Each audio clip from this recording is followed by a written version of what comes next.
Hi friends, நான் நட்டு வெறும் 7 நாள் தாங்க ஆகுது. பாருங்கள், சவுச்சோ எப்படி முளைச்சி வந்திருக்குதுன்னு.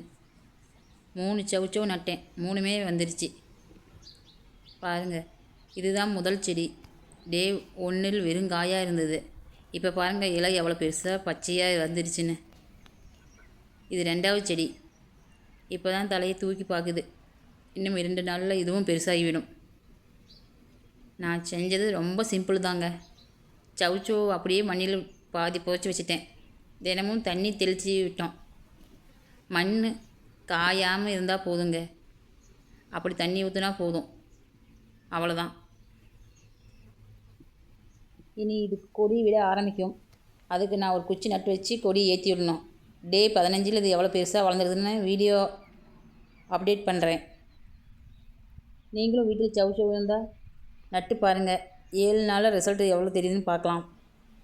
இந்த வீடியோ பிடிச்சிருந்தா லைக் பண்ணுங்கள், ஷேர் பண்ணுங்கள், சப்ஸ்கிரைப் பண்ண மறக்காதீங்க. வாங்க, அப்படியே இந்த கொடியில் இருக்கிறத புடலங்காய் அப்படி பறிச்சுக்கிட்டு போயிடலாம் வீட்டு சமையலுக்கு.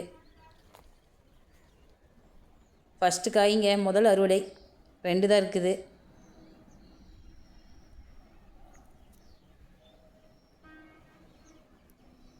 ரெண்டையும் பறித்து வீட்டுக்கு பொரியல் பண்ணிக்கலாம், போதும்.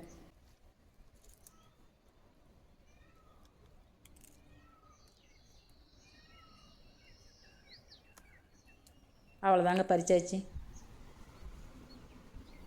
இந்த வீடியோ உங்களுக்கு பிடிச்சிருந்தா நஞ்சில்லா காடு சேனலை சப்ஸ்கிரைப் பண்ண மறக்காதீங்க. கமெண்டில் சொல்லுங்கள் செடியெல்லாம் எப்படி வந்திருக்குதுன்னு. உங்கள் வீட்டில் என்ன செடி இருக்குதுன்னு கமெண்டில் சொல்லிட்டு போங்க.